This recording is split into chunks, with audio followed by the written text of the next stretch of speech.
ಅಣ್ಣ ನೋಡ್ರೆ ಅಣ್ಣ ಬನ್ನಿ ಗೌಡ್ರೆ. ಸಾರಿ ಮಧುರವ್ರೆ, ಮೊದಲನೇ ಸತಿ ಅಣ್ಣಯ್ಯಪ್ಪನವ್ರ ಹೆಸರು ಕೂಕೊಂಡು ಅಟ್ಟಿ ಒಳಗೆ ಬಂದ್ಬಿಟ್ಟು. ಅದೇ ಅನ್ಕೊಂಡೆ. ಯೂಶಲಿ ನಮ್ಮ ಮನೇಲಿ ಕಾಲಿಡ್ತಿದ್ದಂಗೆ ನನ್ನ ಹೆಸರು ಕರಿತಾ ಇದ್ದವರು ಇವತ್ತು ಅವ್ರ ಹೆಸರು ಕರಿತಿದ್ರ. ಗಾಳಿ ಆ ಕಡೆ ಬೀಸ್ತಿದೆ. ಗಂಗಾಳಿ ಯಾವತ್ತಿದ್ರು ನಿಮ್ಮ ಚೊರಕೆ ಬೀಸೋದು, ಬಿರುಗಾಳಿ ಮಾತ್ರ ಆ ಚೊರಕ್ಕೆ ಬೀಸೋದು. ಅವ್ರು ಅಟ್ಟಿಲಿಲ್ವಾ, ಅವ್ರ ಜೊತೆಗೆ ಒಂದು ಮುಖ್ಯವಾದ ವಿಷಯ ಮಾತಾಡಬೇಕಿತ್ತು. ಒಂದು ಒಳ್ಳೆ ಕೆಲಸದ ಆಫರ್ ಬಂದದೆ ಅಂದಿ. ಇದೇ ಟೈಮಿಗೆ ಅವ್ರ ಮನೇಲಿಲ್ಲ ಗೌಡ್ರೆ. ಯಾವತ್ತಾನೆ ಅಟ್ಟಿಲಿದ್ದಾರೆ ಹೇಳಿ. ಹಿಂಗಂತೀನಿ ಅಂತ ಬೇಜಾರು ಮಾಡ್ಕೋಬೇಡಿ. ಗಂಡಸು ಕೂತ್ ಕೆಟ್ಟ ಹೆಂಗಸು ತಿರುಗಿ ಕೆಟ್ಲು ಅಂತ ನಮ್ಮೂರ್ಚೋರ್ ಗಾದೆ ಅದೇ. ಗಂಡಸ ನಾವು ಒತ್ತರ ಇದ್ದು ಆಚೆಗೆ ಹೋಗ್ಬಿಟ್ಟು ಕೆಲಸ ಮಾಡ್ಕೊಂಡು ಬರಬೇಕು. ಹೆಂಗಸದವ ಅಟ್ಟಿಲಿ ಎಡ್ಗ ಮಾಡಿ ಬಂದು ಎಡ್ಗಲೆ ಉಣ್ಣಕ್ಕೆ ಇಕ್ಬೇಕು. ಆದರೆ ಅಣ್ಣಯ್ಯಪ್ಪನವ್ರ ವಿಷಯದಲ್ಲಿ ಇದು ವಿರುದ್ಧ ನುಡಿ ಆಗ್ಬಿಟ್ಟದೆ. ಅವ್ರಿಗೆ ಯಾವ ಕೆಲಸನೂ ಸೆಟ್ ಆಗ್ತಿಲ್ಲ. ನಮ್ಗೆ ಯಾವ ಕೆಲಸನೂ ಸೆಟ್ ಆಗಲ್ಲ ಮಧುರವ್ರೆ. ನಾವೇ ಸಿಕ್ಕಿರೋ ಕೆಲ್ಸಕ್ಕೆ ಸೆಟ್ ಆಗ್ಬಿಡ್ಬೇಕು. ನೋಡಿ, ಈಗ ನಾನು ಪಟಪಟಿ ಚಡ್ಡಿ ಬನ್ನಿನ್ ಮಾಡ್ತೀನಿ ಅಂತ ಊರೆಲ್ಲ ಆಡ್ಕತ್ತಾರೆ. ಅವ್ರು ಆಡ್ಕತ್ತಾರೆ ಅಂತ ನಾ ವ್ಯಾಪಾರ ಮಾಡೋದು ಬಿಟ್ಬಿಟ್ನ ಪಟಪಟಿ ಚಡ್ಡಿ ಬನ್ನಿನ್ ಮಾಡ್ಕೊಂಡು ವ್ಯಾಪಾಟಿ ಚೆನ್ನಾಗಿಲ್ಲ. ನಿಮ್ಮಷ್ಟು ಬುದ್ಧಿ ಅವ್ರಿಗಿಲ್ಲ ಗೌಡ್ರೆ. ಅದಕ್ಕೆ ನನ್ನ ಜೊತೆಗೆ ಬಂದ್ಬಿಡಿ. ನಿಮ್ಮಿಬ್ಬರು ಜೋಡಿ ಸೂಪರ್ ಆಗದೆ ಅಂದಿ. ಅದ್ಯಾವ್ದೋ ಕೆಲ್ಸ ಇದೆ ಅಂತ ಹೇಳಿದ್ರಲ್ಲ, ಯಾವ ಕೆಲ್ಸ? ನಮ್ಮ ಅಂಗಡಿಲಿಯೇ. ನೀವ್ ಅಂಗಡಿಗೆ ಹೋಗಲ್ವಾ? ಇರ್ತೀನಿ, ಆದ್ರೆ ಒಂದು ವಾರದ ಮಟ್ಟಿಗೆ ಮನಾಲಿಗೆ ಹೋಯ್ತಾವನಿ. ಅಲ್ಲಿ ಗಂಟ ನಾನು ಅಂಗಡಿ ನೋಡ್ಕೊಂಡ್ರೆ ಬರೋ ಲಾಭದಲ್ಲಿ 10% ಅವ್ರಿಗೆ ಕೊಡ್ತೀನಿ. ಗೌಡ್ರೆ, ನೀವು ಮನಾಲಿಗೆ ಹೋಗ್ತಿದ್ದೀರಾ? ಮಧುರವ್ರೆ, ಯಾವ ಉದ್ದೇಶದಿಂದ ಈ ಥರಕ್ಕೆ ಹೋಗ್ಬಿಟ್ರಿ? ಅರೆ, ನಾನು ಮನಾಲಿಗೆ ಹೋಗ್ತಿದ್ದೀನಿ ಗೌಡ್ರೆ. ಅದು ಗೊತ್ತಿದ್ದೆ ಅಲ್ವಾ, ನಾನು ಮನಾಲಿಗೆ ಬರ್ತಾ ಇರೋದು. ಮನಾಲಿಲಿ ಮಧುರ, ಮಧುರ ಅವರಲ್ಲಿ ಗೌಡ. ಯಾಕೆ ಗೌಡ್ರೆ ಸುಮ್ಮನಾಗ್ಬಿಟ್ರಿ? ಮನಾಲಿಯ ಪ್ರಕೃತಿ ಸೌಂದರ್ಯ ಒಂಚೂರಿ, ಆ ಪ್ರಕೃತಿಲಿ ನಿಮ್ಮ ಸೌಂದರ್ಯ ಒಂಚೂರಿ. ಅವೇಡು ಸೇರ್ಕೊಂಬಿಟ್ರೆ 4 ಕಣ್ಣೇನ, ಇನ್ನೂ 2 ಕಣ್ಣು ಎಕ್ಸ್ಟ್ರಾ ಇದ್ರು ನೋಡೋಕೆ ಸಾಲದು ಕಂಬಿಡಿ. ಗೌಡ್ರೆ, ನೀವು ನನ್ನ ತುಂಬ ಹೊಗಳ್ತಿದ್ದೀರಾ.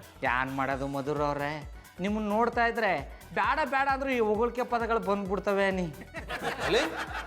ಏನಾದ್ರೂ ಕೆಲಸ ಮಾಡೋದು ಬಿಟ್ಟು ಇವ್ರ ಹತ್ರ ಟೈಮ್ ಪಾಸ್ ಮಾಡ್ತಾ ಕೂತಿದ್ಯಾ? ಜಾನಿ, ನಾನು ಟೈಮ್ ಪಾಸ್ ಮಾಡ್ತಿಲ್ಲ. ಗೌಡ್ರು ಕೂಡ ಮನಾಲಿಗೆ ಹೋಗ್ತಿದಾರಂತೆ, ಅದ್ರ ಬಗ್ಗೆ ಡಿಸ್ಕಸ್ ಮಾಡ್ತಿದ್ವಿ. ವಾಟ್, ಇವರು ಮನಾಲಿಗೆ ಹೋಗ್ತಿದಾರಾ? ಅಯ್ಯೋ ಶಿವನೇ, ಅಣ್ಣಪ್ಪನವ್ರೆ ಕೂತ್ಕೊಳ್ಳಿ, ಸಮಾಧಾನವಾಗಿ ಮಾತಾಡೋ. ಕೂತ್ಕೊಳ್ಳೋದು ನನಗೆ ಗೊತ್ತು. ನೀವಿಬ್ರು ಮಾತಾಡ್ತೀರಿ, ನಾ ಹೋಗಿ ಜ್ಯೂಸ್ ತಗೊಂಡ್ ಬರ್ತೀನಿ. ಏನು ಇಷ್ಟು ದಿವಸ ಬೆಂಗಳೂರು ಹಾಳು ಮಾಡಿದ್ ಸಾಲದು ಅಂತ ಮನಾಲಿ ಕುಲ್ಗೆಡ್ಸಕ್ ಹೋಗ್ತಿದ್ದೀರಾ? ಬಾಯ್ ಬಿಟ್ರು ಬರೀ ಬಂಡಿಗೇಡ ಮಾತುಗಳೇ. ನಿಮ್ಮ ಬಾಯಿಂದ ಒಳ್ಳೆ ಮಾತುಗಳು ಬರೋದೇ ಇಲ್ಲ ಅಲ್ವಾ? ಬಂಡ್ ಮನುಷ್ಯರ ಹತ್ರ ಹೀಗೆ ಮಾತಾಡ್ಬೇಕು. ಈಗ ಮನಾಲಿಗೆ ಯಾಕೆ ಹೋಗ್ತಿದ್ದೀರ ಅಂತ ಹೇಳಿ. ಅಯ್ಯೋ ಶಿವನೇ, ಇದೊಳ್ಳೆ ಕತೆ ಆಯ್ತಲ್ಲ. ನಾ ಮನಾಲಿಗೆ ಹೋರ್ ನೀವ್ ಯಾಕೆ ಇಷ್ಟು ಹೊಟ್ಟೆ ಹೊರ್ಕೊಂಡ್ರಿ? ನಾನು ಎಂಜಾಯ್ ಮಾಡಕ್ ಹೋಯ್ತಾವ್ನಿ.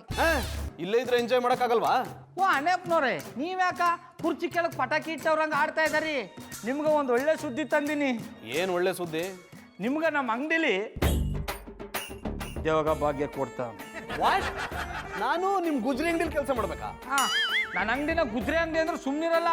ಕೆಲಸ ಇಲ್ಲದೆ ದೇವ್ರು ಬಿಟ್ರೆ ಓರಿ ಥರ ಬೀದ ಎಲ್ಲ ಸುತ್ತಾಕಿಂತ ನನ್ನ ಅಂಗಡಿಗೆ ಬಂದು ಪಟಾಪಟಿ ಚಡ್ಡಿ ಬನ್ನಿ ವ್ಯಾಪಾರ ಮಾಡ್ಬೋದಲ್ವಾ?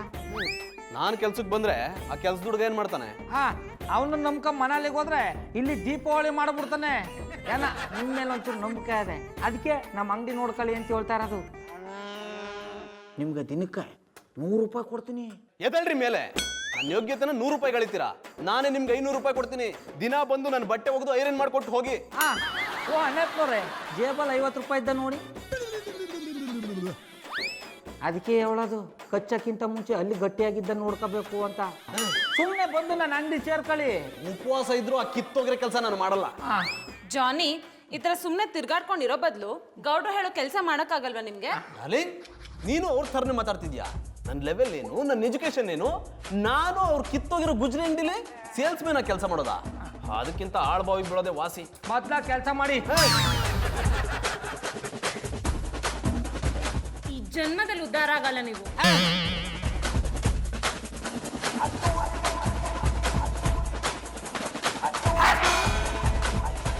Thank you.